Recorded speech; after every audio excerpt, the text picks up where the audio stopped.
अस्सलाम वालेकुम जी। तो उम्मीद करता हूँ आप सब खैरियत से होंगे, फिट फाट होंगे और कुछ पाच होंगे। तो मेरे बेटा हमने क्लास 9 चैप्टर नंबर 2 काइनेमैटिक्स का एक्सरसाइज को स्टार्ट किया हुआ था। और आज का हमारा पोर्शन है portion B, that is short answer question, यानी कि शॉर्ट क्वेश्चन को आज हमने स्टडी करना है। तो आज का लेक्चर हम लोग स्टार्ट करते हैं। क्वेश्चन नंबर 1 हमारे पास है जी, define scalar and vector quantities. कि हमारे पास स्केलर क्वांटिटी क्या होती है और वेक्टर क्या होती है। तो मेरा बेटा जनरली मैं आपको डिफरेंस बता दूं। स्केलर हम लोग कहते हैं कि ऐसी फिजिकल क्वांटिटी, ठीक है, जब उसके पास क्या हो, सिर्फ मैग्नीट्यूड हो, ठीक है। और वो फिजिकल क्वांटिटी जब उसके पास मैग्नीट्यूड के साथ डायरेक्शन भी होगी तो वो क्या होगी, वेक्टर क्वांटिटी। मैं एग्जांपल देता हूँ। तो देखो मेरे पास एक फिजिकल क्वांटिटी है जो कि मेरे पास है लेंथ, ठीक है। अब लेंथ जब हम लोग से मैग्नीट्यूड लेंगे ना, कि लाइक 3 मीटर, मैं बात कर रहा हूँ 3 मीटर की, ठीक है। अब देखो इसके पास सिर्फ मैग्नीट्यूड है, क्वांटिटी है कि हाउ मच, कितनी है ये। तो सिर्फ और सिर्फ क्या होगा, ये मैग्नीट्यूड होगा। तो कहेंगे कि ये मेरे पास क्या है, स्केलर है। बट जब मैं कहूँगा ना 3 मीटर साउथ की तरफ, तो ये मेरे पास क्या बन जाएगी, ये होगी वेक्टर क्वांटिटी, ठीक है। अब देखो इनकी डेफिनेशन यहाँ पे लिखी हुई है। तो यहाँ पे डेफिनेशन है जी, स्केलर क्वांटिटी पहले नंबर 1 पे कह रहा scalar quantity is a physical quantity that has only magnitude, जिसका सिर्फ और सिर्फ मैग्नीट्यूड हो, यानी साइज और अमाउंट। उसका साइज हो सकता है, ठीक है, उसकी अमाउंट सकती है कि how much quantity of matter, कि उसमें मादे की जो मकदार है वो कितनी है, ठीक हो गया। अब कहता है it is fully describe by a single numerical value. इसकी एक सिंगल न्यूमेरिकल वैल्यू होती है। लाइक अभी बात की मैंने 3 मीटर की, इसके पास एक न्यूमेरिकल वैल्यू होगी जो इसको रिप्रेजेंट करी होगी, like 2 kilogram.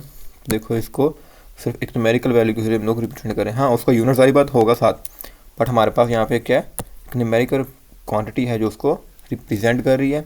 And it does not have direction, और इसके पास मेरा बेटा डायरेक्शन नहीं होगी एसोसिएट विद इट, उसके साथ जो डायरेक्शन है वो एसोसिएटेड नहीं होगी। तो वो फिजिकल क्वांटिटी की रिप्रेजेंटेशन कहलाएगी स्केलर क्वांटिटी, ठीक है। अब वेक्टर क्वांटिटी हमारे पास क्या होती है। अब vector quantity is a physical quantity that has both magnitude and direction, और उसकी मैग्नीट्यूड भी हो और डायरेक्शन भी हो। It is represented by arrow head, इसको हम लोग रिप्रेजेंट करेंगे एरो हेड से। Way the length of the arrow head represent the magnitude, जो उसकी एरो हेड लेंथ होगी वो हमारे पास क्या बताएगी, उसके मैग्नीट्यूड को। And the direction of the arrow indicate the direction of the vector, और जो एरो की डायरेक्शन होगी वो उसकी वेक्टर की डायरेक्शन को रिप्रेजेंट करेगी। असल में बात कर रहा है, देखो ये मेरे पास वेक्टर है, ठीक है, एक मेरे पास ये वेक्टर है। तो देखो यहाँ पर ये जो इसकी लेंथ है दिस वन या दिस वन, ये इसके मैग्नीट्यूड को रिप्रेजेंट करिए, और ये जो है ये इसकी सिमत को रिप्रेजेंट करिए। मैं एक वेक्टर ये बनाता हूँ, तो देखो ये इसकी मैग्नीट्यूड को रिप्रेजेंट करिए, और ये वाला पोर्शन जो हमारे पास है इसकी डायरेक्शन को रिप्रेजेंट कर रहा है। तो यहाँ पे ये बात हो रही है कि ये जो दो वेक्टर्स हैं, इस वेक्टर से ये ऑपोजिट डायरेक्शन है। ओके हो गया। तो उम्मीद करता हूँ आपको जनरली समझ आ गया होगी कि हमारे पास स्केलर क्वांटिटी और वेक्टर क्वांटिटी में डिफरेंस क्या होता है। अब मैं आपको एक और बात बताऊँ। देखो मेरे पास, मैं थोड़ी सी रिकॉल करूँगा चीज़ों को, ताकि आपके जो कंसेप्ट हैं वो बहुत ज़्यादा बेहतर तरीके से जो है वो घुमा पाऊँ। तो हमने स्टार्ट में पढ़ा था कि हमारे पास फिज़िकल क्वांटिटीज़ की 2 टाइप्स होती हैं, बेस और डिराइव्ड, है ना, और ड्राइव्ड वाली। 2 पढ़े थे ना, एक बेस और एक ड्राइव्ड। बेस थी बुनियादी, और ड्राइव्ड हमारे पास थी जो बेस से मिलके बनी थी। It's clear. अब ये सारी की सारी फिजिकल क्वांटिटी थी, ठीक है। हमने पढ़ी थी किस बेस पर, मतलब यहाँ पर स्टडी जो की थी वो की थी कि जो बुनियादी होंगी वो बेस होंगी और जो ड्राइव्ड होंगी वो क्या होंगी, ड्राइव्ड क्वांटिटी होंगी। अब इस चैप्टर के अंदर हमने फिजिकल क्वांटिटी को दो तरह से स्टडी किया है, उसकी नेचर के ऊपर, यानी सेम फिजिकल क्वांटिटी की डिफरेंट नेचर सकती हैं। जैसे कि हमने अभी एग्जांपल ली एक लेंथ की, एक लेंथ एक फिजिकल क्वांटिटी है, उसकी एक नेचर ये है कि जब वो सिर्फ और सिर्फ सिंगल मैग्नीट्यूड वैल्यू को रिप्रेजेंट करेगी तो as a scalar quantity behave करेगी, और जब वो मैग्नीट्यूड के साथ साथ डायरेक्शन को भी रिप्रेजेंट करेगी तो वो as a vector quantity represent करेगी। ठीक है, इसी तरह से बाकी फिजिकल क्वांटिटी भी ऐसी हैं जो कि एज ए स्केलर भी बिहेव करेंगी और एज ए वेक्टर भी बिहेव करेंगी। तो इस चीज़ को हम नाम देंगे कि ये जो हमारे पास टाइप्स हैं scalar quantity and vector quantity, ये हमारे पास फिजिकल क्वांटिटी की टाइप है on basis of its nature. उसकी नेचर जो है, उसकी फितरत के लिहाज से उसकी क्या है, ये टाइप्स हैं। ठीक हो गया। तो आई होप आपको क्वेश्चन नंबर 1 क्लियर हो चुका होगा। अब हम चलते हैं क्वेश्चन नंबर 2 की तरफ। तो बुक की तरफ मैं चलता हूँ ताकि आपको जो है वो साथ साथ बुक पे नज़र आ जाए क्वेश्चन कहाँ पे मेंशन किए गए हैं। अब क्वेश्चन नंबर 2 है मेरा बेटा, कहता है give 5 examples each for scalar and vector quantity. हमने 5 एग्जांपल देनी है कि वो कौन सी स्केलर क्वांटिटी और वेक्टर क्वांटिटी है। तो हम लोग चलते हैं अपने पोर्शन की तरफ। तो देखो पहले मेरे पास है यहाँ पर स्केलर क्वांटिटी की डाटा आर गिवन बिलो। तो देखो यहाँ पे पहले स्केलर क्या है, मैथ है मेरे पास। मैथ हमारे पास कहता है amount of matter in an object, किसी मैटर के अंदर ऑब्जेक्ट के अंदर मौजूद मादे की अमाउंट, जो उसकी कह सकते हैं क्वांटिटी है, वो कितनी है, वो कहता है मैथ। लाइक मैंने भी हम लोग पढ़ते हैं, पिछली क्लास टॉपिक पढ़ के आए हैं। लाइक मेरे पास ये बर्फ़ की बना हुआ गोला है, तो इसके अंदर मौजूद क्वांटिटी ऑफ बर्फ़ जो है ना, वो इस बाल की, इस गेंद की क्या है, इसका मैथ है। ये इसका क्या है, मैथ। जितना भी इसके अंदर बर्फ़ है ना वो सारी की सारी क्या है, इसका मैथ है। यानी अमाउंट ऑफ मैटर, मादे की इसमें जो अमाउंट है, मकदार है, वो इसका क्या होगा, ऑब्जेक्ट के अंदर वो इसका मैथ होगा। ठीक हो गया। तो देखो ये सिर्फ और सिर्फ इसकी न्यूमेरिकल वैल्यू को रिप्रेजेंट करिए। लाइक ये कितना होगा मैथ, 1 किलोग्राम हो सकता है, 2 किलोग्राम, 10 ग्राम, 100 ग्राम। तो यहाँ पे इसके डायरेक्शन के साथ कोई कनेक्शन नहीं, तो ये मेरे पास क्या है, स्केलर क्वांटिटी है। क्वेश्चन नंबर 2 हमारे पोर्शन मेरे पास दूसरा है जी, टेम्परेचर। अब टेम्परेचर हमारे पास क्या होता है जी, the degree of hotness and coolness of an object. ये कोई ऑब्जेक्ट कितना गर्म या ठंडा है वो उसका कहलाएगा उसका टेम्परेचर। लाइक 25 डिग्री सेल्सियस या 25 फ़ारेनहाइट या 25 डिफरेंट स्केल में ले रहा हूँ, केल्विन। तो देखो ये सिर्फ और सिर्फ न्यूमेरिकल वैल्यू है, तो यहाँ पे डायरेक्शन नहीं ली जा रही, तो ये मेरे पास क्या होगी कि स्केलर क्वांटिटी होगी। ठीक हो गया। उसके बाद मेरे पास है स्पीड। कहता है the rate at which an object cover distance, कि वो रेशो डिस्टेंस ओवर टाइम, यानी जो हमने एक बॉल थी उसको हमने किया, तो इसने इस P1 से P2 पर मूव किया, तो ये जो डिस्टेंस इसने कवर किया है जिस टाइम के अंदर, इस रेशो का हम नाम लेते हैं स्पीड का।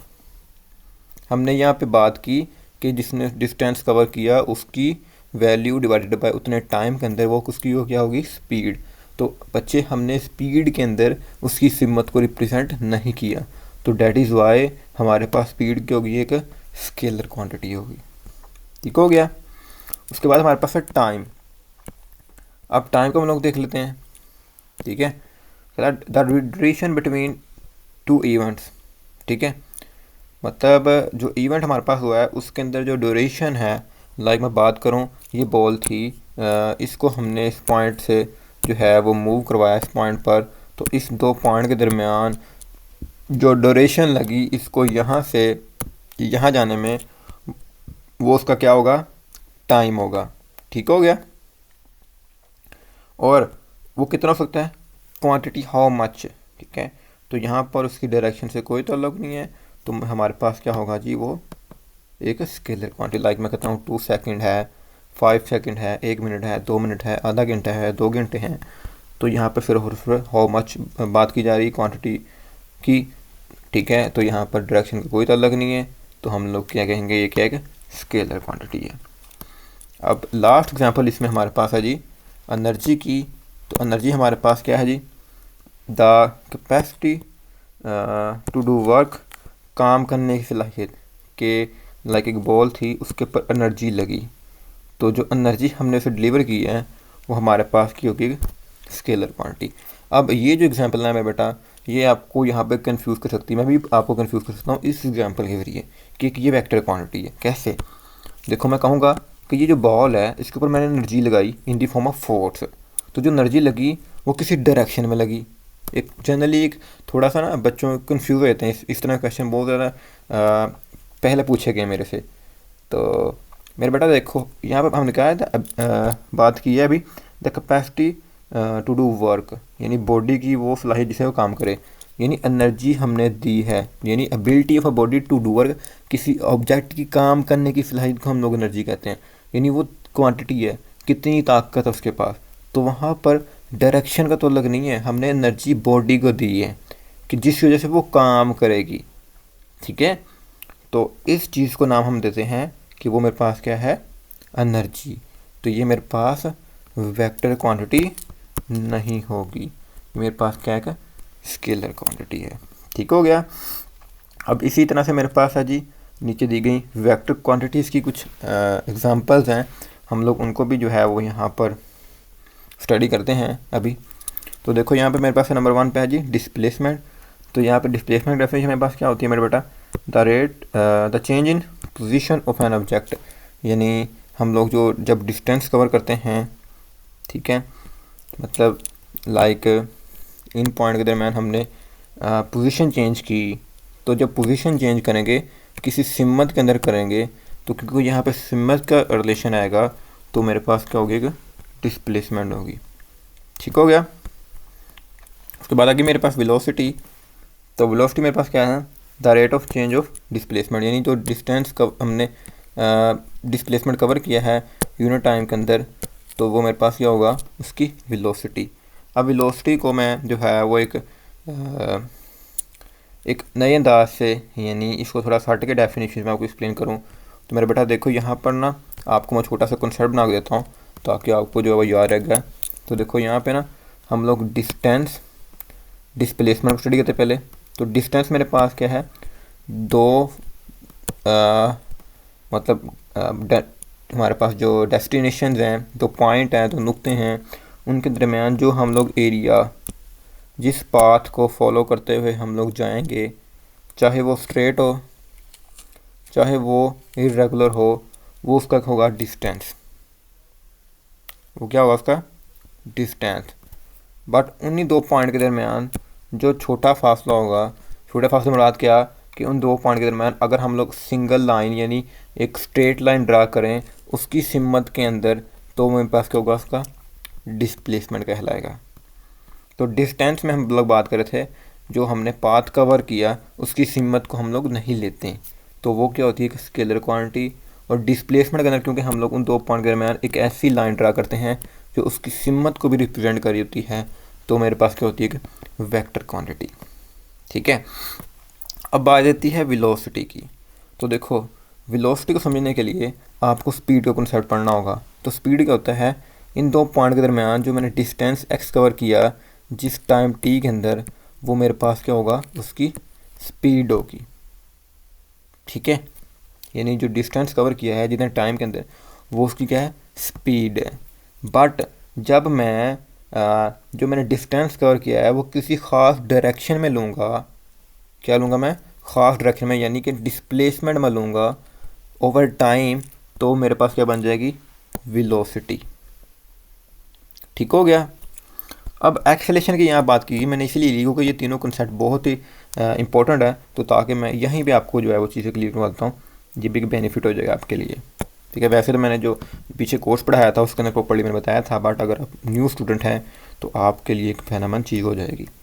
अब एक्सेलेरेशन कब होता है, तो देखो हमारे पास जो वेलोसिटी है वो दो तरह से चेंज होगी। कैसे, एक तो आपका डिस्टेंस चेंज हो, यानी यूनिफॉर्मली नहीं जा रहा, ठीक है, एक वो, और दूसरी उसकी डायरेक्शन, यानी बात करूँ तो देखो, अगर आपकी स्पीड थी 20 किलोमीटर, ठीक है, पर आवर की स्पीड से आप गाड़ी मूव करी, ये आपकी स्पीड है ना, यानी distance covered in a unit time. तो अगर तो आपकी स्पीड चेंज हो रही है तो फिर भी एक्सेलेरेशन प्रोड्यूस होगा, और अगर आपकी स्पीड सेम रही लेकिन आपकी सिमत चेंज होगी तो फिर भी आपकी वेलोसिटी चेंज होगी। इसकी एग्जांपल लेते हैं।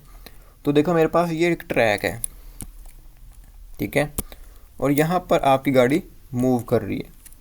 अब यहाँ से आपकी 20 थी, आपने स्पीड बढ़ा दी तो एक्सेलरेट किया।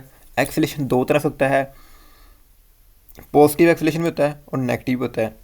अगर आपने स्पीड बढ़ाई है तो उस वजह से यानी उसकी वेलोसिटी में इंक्रीज जो है वो पॉजिटिव आया, तो वो क्या होगा, पॉजिटिव एक्सेलेरेशन होगा।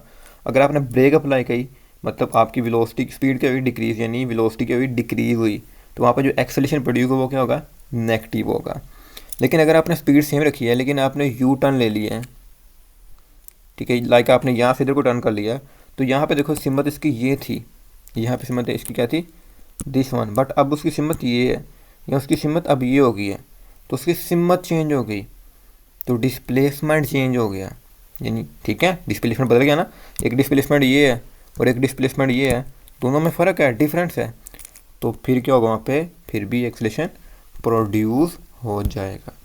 तो उम्मीद करता हूँ आपको जो है वो यहाँ पर डिस्टेंस, डिस्प्लेसमेंट, स्पीड, वेलोसिटी और एक्सेलेरेशन का जो कंसेप्ट था वो भी जो है वो पिकअप हो चुका होगा। तो देखो यहाँ पर हमारे पास एक्सेलेरेशन के अंदर भी ये डेफिनेशन लिखी हुई है, rate of change of velocity.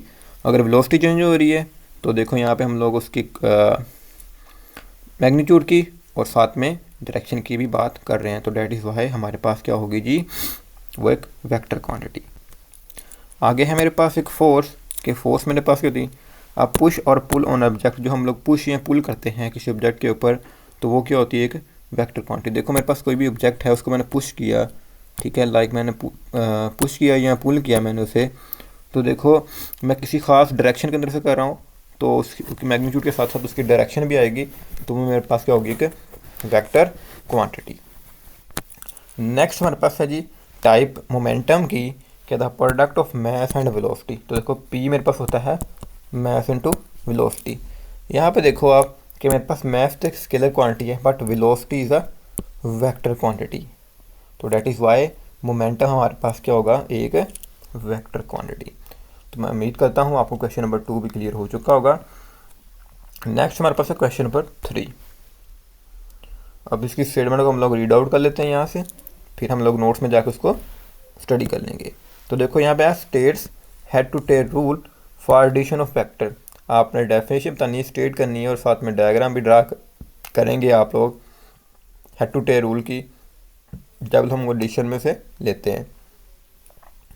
तो देखो हेड टू टेल रूल हमारे पास क्या है कि देखो, the head to tail rule is a graphical method for adding 2 और मोर वेक्टर्स। हम लोग ग्राफिकली जो वेक्टर्स की एडिशन करते हैं, 2 या 2 से ज़्यादा, तो जो रूल इस्तेमाल होता है उसे हम हेड टू टेल रूल का नाम देते हैं। It involves placing the tail of second vector at the end of the first vector.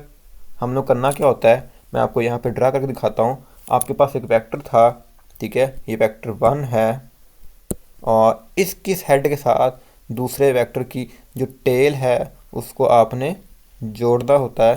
Like मैं इसको और कलर से ड्रा करता हूँ ताकि आपको थोड़ा सा डिफ्रेंशिएट हो जाए।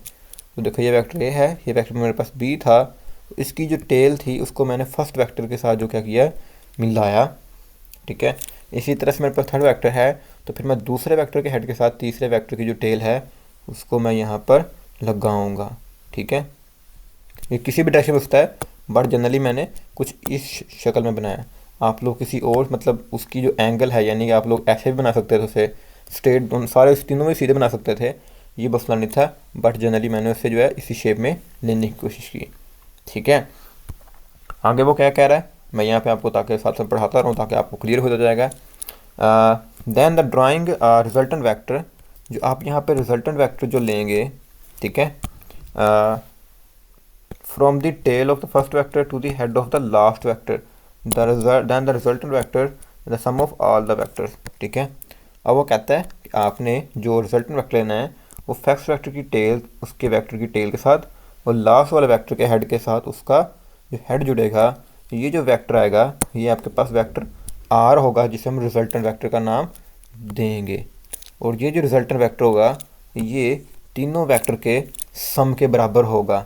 यानी अगर ये वेक्टर ए था, ये वेक्टर बी था और ये वेक्टर सी था, तो आर वेक्टर बराबर आएगा किस चीज़ के, ए प्लस बी प्लस सी के। ठीक है, समझ बात की। करना क्या है कि पहले वेक्टर के हेड के साथ दूसरे वेक्टर की टेल को इसी तरह से आपने सारे वेक्टर को जोड़ देना है। आखिर पे पहले वेक्टर की टेल के साथ रिजल्टेंट वेक्टर की टेल और पहले वेक्टर की लास्ट हमारे पास रिजल्टेंट वेक्टर का हेड है उसको लास्ट वाले वेक्टर के हेड के साथ कंसाइज कर देना है। तो जो हमारे पास वेक्टर यहाँ पे मिलेगा वो कहलाएगा रिजल्टेंट वेक्टर। तो उम्मीद करता हूँ आपको क्वेश्चन नंबर 3 जो है वो भी क्लियर हो चुका होगा। आगे हमारे पास क्वेश्चन नंबर 4 कि हमारे पास what are the distance time graph and speed time graph, यानी डिस्टेंस टाइम ग्राफ और स्पीड टाइम ग्राफ हमारे पास क्या होता है। तो देखो हमारे पास यहाँ पे इसको प्रॉपर्ली जो है वो समराइज़ किया गया है, हम लोग इसको स्टडी करते हैं। तो देखो यहाँ पे लिखा हुआ है कि डिस्टेंस टाइम ग्राफ क्या हमारे पास होता है। कहता है distance time graph show the relationship between the distance travel by an object and the time taken, यानी कोई जो ऑब्जेक्ट है जो जिसने डिस्टेंस ट्रेवल किया है उसको और उसमें जो टाइम लगा है, उन दोनों चीज़ों को जो ग्राफिकली हम लोग जो रिप्रेजेंट करते हैं उस चीज़ को नाम हम कहते हैं distance time graph. The slope of distance time graph represents the speed of an object, और यहाँ पर मौजूद उसकी स्पीड को वो रिप्रेजेंट कर रही होती है। अब मैं आपको इसकी जो है डायग्राम दिखाता हूँ, यहाँ के आपके सिलेबस के अंदर प्रॉपर्ली इसको मेंशन किया गया है। अगर आप लोग चाहें डिस्टेंस टाइम ग्राफ के अंदर, ठीक है, ये देखो हमारे पास ये ग्राफ्स हैं, ये हमारे पास देखो डिस्टेंस और यहाँ पर टाइम के दरमियान बने हुए हैं जो कि ग्राफिकली रिप्रेजेंट, और यहाँ पर जो लाइन है वो यहाँ पर उसकी जो हमारे पास इस प्रॉपर्ली जो है यहाँ पर इसको रिप्रेजेंट करी, जो उसकी स्पीड इंक्रीज़ हो रही है या उसकी डिक्रीज़ हो रही है, वो यूनिफॉर्मली मूव कर रही है। तो इन तमाम चीज़ों को यहाँ पे प्रॉपर्ली वो रिप्रेजेंट कर पा रही है। ठीक हो गया। अब इसी तरह से हमारे पास दूसरा हमारे पास ग्राफ है जो कि नीचे लिखा गया है स्पीड टाइम ग्राफ। अब स्पीड टाइम ग्राफ में क्या होता है जी, speed time graph shows the relationship between the speed of an object, वो स्पीड को रिप्रेजेंट करता है, एंड टाइम टेकन, उसके टाइम टेकन को, मतलब उसका स्पीड और टाइम का ग्राफ होगा। कहता था slope of speed time graph represent the acceleration. अब देखो स्पीड टाइम ग्राफ क्या है, इसमें उसकी वेलोसिटी है टाइम के साथ चेंज हो रही है, इंक्रीज़ हो रही है, डिक्रीज़ हो रही है, यूनिफॉर्मली जा रही है, तो वो एक्सेलरेशन को रिप्रेजेंट करेगा। ठीक हो गया। तो मैं उम्मीद करता हूँ आपको क्वेश्चन नंबर जो 4 था वो भी क्लियर हो चुका होगा। नेक्स्ट क्वेश्चन है क्वेश्चन नंबर 5, जिसकी स्टेटमेंट को हम लोग यहाँ पे अभी रीड आउट करते हैं। तो हमारे पास क्वेश्चन नंबर 5 है जी, a falling object near the earth having the same constant acceleration. उसके पास एक्सेलरेशन क्या है, कांस्टेंट है। Does this implies that heavy object falls faster than lighter object. तो क्या हैवी जो ऑब्जेक्ट है वो हमारे पास जल्दी नीचे आएगा बनिस्बत लाइटर ऑब्जेक्ट के। तो देखो मेरा बेटा ऐसा नहीं होता,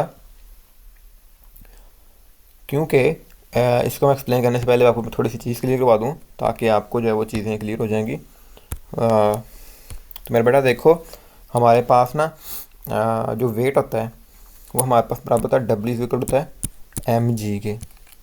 ठीक है, यानी यहाँ पर मैस ये हो जाएगा और ये क्या है जी की वैल्यू।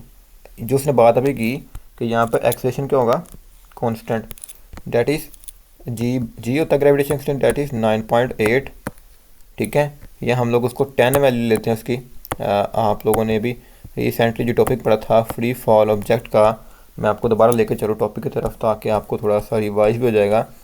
तो देखो यहाँ पर हमने एक टॉपिक पढ़ा है दिस वन, जिसके अंदर हमने प्रॉपर्ली जो था वो समराइज़ किया था कि हमारे पास जो वैल्यू होंगी इनकी वो क्या होंगी, 10 या 9.8, that is uniformly this one. ठीक है, बट अगर मैं बात करूँ इस पोर्शन की, तो मेरा बेटा देखो मतलब हमारे पास किसी भी अर्थ के सरफेस के ऊपर जो ग्रेविटी की वैल्यू मेरे बेटा हमने पढ़ा है वो क्या होती है, सेम होती है। लाइक एक ऑब्जेक्ट था, वो उसके ऊपर लगने वाली जो ग्रेविटेशनल फोर्स है वो क्या रहेगी, सेम रहेगी एक लिमिट तक, ठीक है, अर्थ के ऊपर, अर्थ के सरफेस के ऊपर। बट हम लोग अगर जनरली बात करें, खैर अपने टॉपिक की तरफ बढ़ते हैं, तो देखो ये क्या मैथ, ये वैल्यू तो सेम रहेगी, बट ये वैल्यू वो कह रहा है चेंज। यानी अगर मेरे पास एक मैथ है वो 1 किलो का है, उसकी वेलोसिटी कितनी होगी, उसकी वेलोसिटी 10 होगी, है ना, क्योंकि दोनों का प्रोडक्ट क्या होगा, उसका वेट होगा। अब वेट क्या होता है, वेट हम कहते हैं कि वो ताकत जो किसी मैस को अर्थ की सरफेस की तरफ खींचे, वो फोर्स क्या होगी, उसका वेट होगा, ठीक है। यानी अगर उसका मैस क्या होगा, 2 किलोग्राम होगा, तो देखो 2 जमा मल्टीप्लाई 10 20 हो जाएगी। तो यानी उसकी स्पीड क्या हो जाएगी, इंक्रीज हो जाएगी, वो जल्दी नीचे आएगा। इसी तरह से अगर मैथ बढ़ाते जाएंगे तो वो ज़्यादा जल्दी नीचे आएगा, अगर आप मैथ को कम करते जाएंगे तो वो क्या होगा, बनिस्बत इससे लेट नीचे आएगा। तो हम इसलिए नहीं कह सकते कि जो लाइटर ऑब्जेक्ट होगा और जो हमारे पास हैवियर ऑब्जेक्ट है वो दोनों जो हैं वो सेम टाइम पर जो है वो नीचे गिरेंगे, ठीक हो गया। हाँ, एक कंडीशन है कि आप लोग क्या करें, आप इन सारी एयर्स को जो है, मतलब जितनी भी फ्रिक्शंस हैं उनको वहाँ से निगलेक्ट करवा दें, ठीक है। तो क्या होगा, फिर आपके दोनों ऑब्जेक्ट होंगे वो दोनों क्या आएंगे, सेम टाइम पर नीचे आएंगे, ड्यू टू उसके ऊपर सिर्फ ग्रेविटी इफेक्ट करी होगी, क्योंकि यहाँ पर हमारे पास एयर का प्रेशर भी इफेक्ट करता है, ठीक है। तो इस वजह से वो जो है हमारे पास नहीं आ सकते। बट इन आइलर सिस्टम जब हमारे पास एब्सेंस ऑफ जो एयर होगी तो हमारे पास क्या होंगे, वो सेम नीचे कॉन्स्टेंट स्पीड से नीचे आएंगे। तो देखो, क्योंकि आप लोगों को सारे के सारे आइडियल सिस्टम पढ़ाए जाते हैं, मैंने ये आपको जो चीज़ क्लियर करवाई है इसलिए करवाई है कि आपको जो है वो रियलिटी भी जो है वो फिज़िकल वर्ल्ड की जो है वो अच्छे से पता हो, ताकि आने वाले वक्त में आपके जो कंसेप्ट हैं वो ज़्यादा बेहतर तरीके से ग्रूम अप हो सकें, ठीक है। तो देखो यहाँ पे आंसर लिखा है, no it is not true कि वो फास्टर नहीं आएगा। क्यों नहीं आएगा, क्योंकि आप अभी बेसिक फिजिक्स पढ़ रहे हैं और आपको बताया जा रहा है कि अगर आप ये रियल चीज़ है कि अगर आप एब्सेंस ऑफ एयर कर देंगे तो वो फ्रीली फॉल ही होंगे। हमने अभी पिछली टॉपिक के अंदर भी ये स्टडी किया है, बट हम बात करें रियल वर्ल्ड के अंदर तो ऐसा पॉसिबल नहीं है, ठीक है। तो यहाँ पर हम बात कर रहे हैं हम लोग ऐसे इन्वायरमेंट की जहाँ पर क्या होगा, in the absence of air resistance all object regardless of their masses में होंगे will fall with the same constant acceleration due to gravity, वो सेम कॉन्स्टेंट से जो है वो नीचे गिरेंगे। This is known as principle of equivalence, और ये प्रिंसिपल कहलाएगा प्रिंसिपल ऑफ इक्विवेलेंस कहलाएगा, क्योंकि वो सेम नीचे आ रहे हैं। बट अगर यहाँ पर एयर प्रेजेंट होगी वो कभी भी जो है वो बराबरली नीचे नहीं आएंगे। लेकिन अगर हम लोग यहाँ से जो है वो एब्सेंस ऑफ एयर कर दें, यानी हमारे पास जो एयर के पार्टिकल्स हैं सारी एयर को यहाँ से निकाल दें, लाइक स्पेस तरह बना दें, तो सारे के सारे क्या होंगे, फ्रीली फॉल होंगे, ठीक हो गया। तो मैं उम्मीद करता हूँ आपको क्वेश्चन नंबर 5 जो था वो भी क्लियर हो गया होगा। इसीलिए हम कहते हैं कि स्पेस के अंदर एस्ट्रोनॉट्स को अपना वेट महसूस नहीं होता, क्योंकि वहाँ पर हमारे पास ग्रेविटी, एक तो ग्रेविटी की वैल्यू भी कम होती है तो इस वजह से होता है। नंबर 2 पर सारी चीज़ें एक सेमली बिहेव कर रही होती हैं, क्योंकि वहाँ पर एब्सेंस ऑफ एयर होती है, तो वहाँ पर सारी जो चीज़ें हैं वो सेमली जो है इफ़ेक्ट कर रही होती हैं। अब इसको मैं थोड़ा सा समराइज़ कर दूँ कि किस तरह से। तो देखो, इसको मैं लॉजिकल तरीके से बना के दिखाता हूँ। मेरे पास ना एक पेपर है, मैं चाहता हूँ कि थोड़ा सा आपको और बेहतर क्लियर हो जाए। तो देखो, एक पेपर की शीट है मेरे पास, ब्रिक एक कॉपी का पेज है, आपने एक सीधा पेज रखा, आपने ये ट्राई करना खुद। आपने हाइट पे खड़े होके, लाइक आप टेरेस के ऊपर जाके या किसी जगह पे खड़े हो सकते हैं, लाइक ऊंचाई पे खड़े होके आपने कोशिश करनी है कि एक पेपर ले लें, 2 पेपर हों सेम साइज़ के, एक को आपने सीधा रख लेना है और एक को आपने बॉल बना देना है और दोनों को नीचे फेंकना है। पहले नीचे कौन सा आएगा, तो मेरे अकॉर्डिंगली ये नीचे आएगा। क्यों, क्योंकि इसका सरफेस एरिया कम है और इस पर प्रेशर कम लगेगा एयर का, ये जल्दी नीचे आ जाएगा। देखो, मैथ दोनों का सेम था और जी की वैल्यू भी सेम है, बट ये पहले नीचे आएगा। क्यों, क्योंकि इस पर ग्रेविटी भी इफेक्ट कर रही है, के साथ साथ यहाँ पर एयर भी इफेक्ट कर रही है। लेकिन इसका सरफेस एरिया ज़्यादा है तो उस पर एयर ज़्यादा लगेगी, जिस वजह से ये लेट नीचे आएगा, स्लोली आएगा। ठीक है, तो इस वजह से हम लोग कहते हैं कि इन दी एब्सेंस ऑफ एयर, अगर हम एयर को ख़त्म कर दें तो दोनों ऑब्जेक्ट जो हैं वो चाहे वो डिफरेंट साइज़ के हों, वो हमारे पास सेम ही स्पीड से नीचे आएंगे। तो उम्मीद करता हूँ क्वेश्चन नंबर भी आपको 5 जो है क्लियर हो चुका होगा। अब हम बढ़ते हैं क्वेश्चन नंबर 6 की तरफ।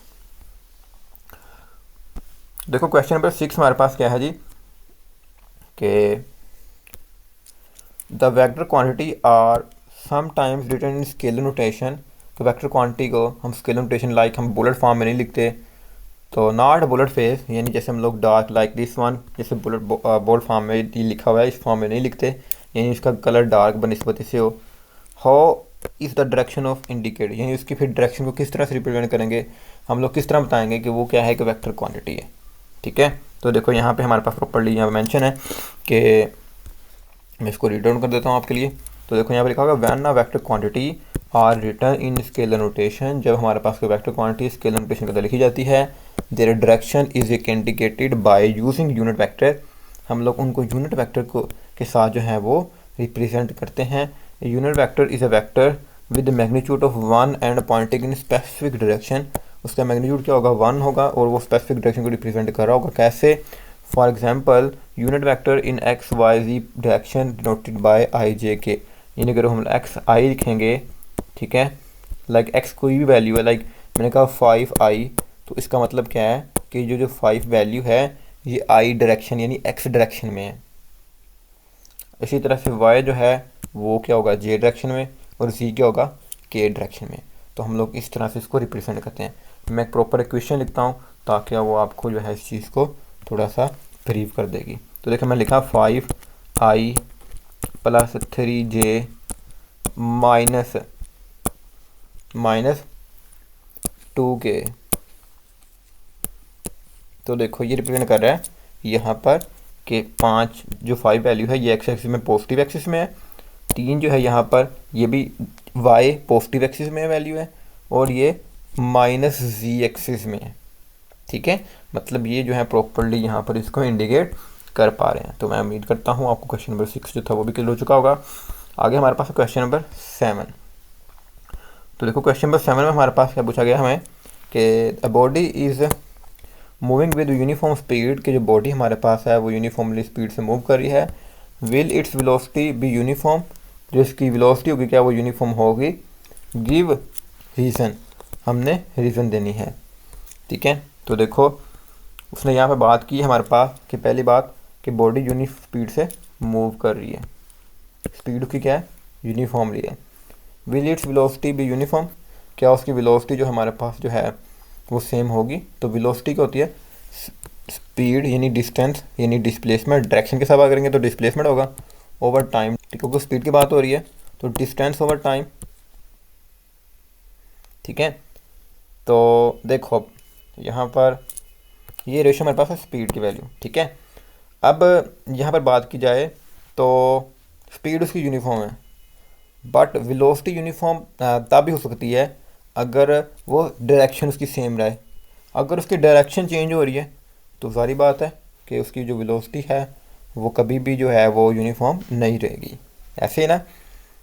तो इस वजह से पॉसिबिलिटी भी है और नहीं भी, तो जहाँ पर हमारे पास जो है वो प्रोबेबिलिटी आ जाए कि हो भी सकता है और ना भी हो सकता है, तो हमारा आंसर नहीं ही होता है। ठीक है, तो देखो यहाँ पे हमारे पास आंसर है जी, no the velocity will not be uniform, हमारे पास जो वेलोसिटी है वो यूनिफॉर्म नहीं होगी। If the body is moving with uniform speed, अगर उसकी स्पीड क्या हो, यूनिफॉर्मली हो। दिस इज़ बिकॉज, क्योंकि velocity is a vector quantity, velocity हमारे पास क्या है, वेक्टर क्वांटिटी है, and including both speed and direction, उसके पास क्या होती है, स्पीड और डायरेक्शन होती है। If direction of the motion changes, अगर उसकी सिमत चेंज होती है, इवन स्पीड रिमेन्स कांस्टेंट, अगर उसकी स्पीड कांस्टेंट भी रहे, द वेलोसिटी विल चेंज, और वेलोसिटी क्या हो जाएगी, चेंज हो जाएगी। ठीक हो गया, यानी उसकी स्पीड जैसे चेंज रहती है, अगर उसकी डायरेक्शन यानी उसने इस डायरेक्शन में जा रही थी वो इस डायरेक्शन चलेगी, उसने यहाँ से यू टर्न ले लिया तो उसकी डायरेक्शन चेंज होगी, तो बेटा उसकी वेलोसिटी जो है वो यूनिफॉर्म नहीं रहेगी। ठीक हो गया, वहाँ पे एक्सेलरेशन प्रोड्यूस हो गया। तो इस वजह से हम कहेंगे कि हमारे पास यूनिफॉर्म स्पीड और यूनिफॉर्म वेलोसिटी बराबर नहीं हो सकते। इस कंडीशन में हो भी सकते हैं अगर हमारे पास उसकी डायरेक्शन जो चेंज नहीं हो रही, अगर उसकी स्पीड भी यूनिफॉर्म रह रही है। ठीक हो गया। तो मैं उम्मीद करता हूँ आपको क्वेश्चन नंबर 7 जो था वो भी क्लियर हो चुका होगा। आगे हमारे पास है क्वेश्चन नंबर 8। अब क्वेश्चन नंबर 8 में हमारे पास पूछा गया हमें कि is it possible for a body to have acceleration when a moving with constant velocity and constant speed. ठीक है, कि ये पॉसिबल है कि हमारे पास एक बॉडी हो, उसका एक्सेलेरेशन हो जब वो मूव करी हो कांस्टेंट वेलोसिटी के साथ या कांस्टेंट स्पीड के साथ। ठीक है, पहले बात है कांस्टेंट वेलोसिटी। अगर वेलोसिटी कांस्टेंट है यानी rate of change of velocity नहीं हो रहा है, ना उसकी स्पीड में इंक्रीज़ हो रहा है, ना उसकी डायरेक्शन में चेंज हो रहा है, तो मेरा बेटा वहाँ पे एक्सेलेरेशन प्रोड्यूस नहीं होगा। ठीक है, तो यहाँ पे आंसर है अगर नो हमारे पास इफ़ वेलोसिटी इज़ कांस्टेंट, अगर उसकी वेलोसिटी जो है वो कांस्टेंट है, then the acceleration is zero. ठीक है, जब rate of change velocity zero है तो मेरे पास एक्सेलेरेशन क्या होगा, ज़ीरो होगा। अगर हमारे पास स्पीड जो है कांस्टेंट है बट उसकी डायरेक्शन चेंज हो रही है तो फिर एक्सेलेरेशन प्रोड्यूस हो सकता है, जैसे हमने इस एग्जांपल में देखा ऊपर वाली जो हमारे पास क्वेश्चन था। तो इसमें पॉसिबिलिटी है, yes it is possible to have acceleration even when moving with constant speed, जब वो कांस्टेंट स्पीड से मूव करी होगी। This happen if the direction of the motion change, अगर उसकी जो डायरेक्शन है मोशन की वो क्या हो जाए, चेंज हो जाए। एग्जाम्पल के तौर पर car moving a circular track, अगर वो सर्कुलर ट्रैक में मूव कर रही है at a constant speed, it's accelerating because its direction of the motion constantly change. तो देखो हमारे पास यहाँ बात की सर्कुलर मोशन में, तो सर्कल के अंदर हमारे पास हर पॉइंट जो है वो एक अलॉन्ग अ टेंजेंट होता है, तो हर पॉइंट के ऊपर बॉडी अपनी डायरेक्शन को चेंज करी होती है। और एक सर्कल के अंदर तो 360 एंगल्स होते हैं, तो हर एक सर्कल में वो 360 दफ़ा अपनी सिमत को चेंज करती है। ठीक हो गया। तो ये चीज़ हमें रिप्रेजेंट करती है, क्योंकि उसकी स्पीड तो कांस्टेंट थी बट वो अपनी जो पोजीशन थी उसको चेंज कर रही थी, तो यहाँ पर क्या प्रोड्यूस हुआ, एक्सेलेरेशन होगा। तो उम्मीद करता हूँ आप क्वेश्चन नंबर भी क्लियर हो चुका होगा था। ये था हमारे पास शॉर्ट क्वेश्चन जिनको हमने 1 बाय 1 बहुत डिटेल से डिस्कस किया। फिर भी इसके मतलब आपको कोई भी सवाल हो, कोई क्यूरी हो, कोई भी डाउट हो तो मेरे बेटा अपने कमेंट सेक्शन में जाकर ज़रूर पूछना है।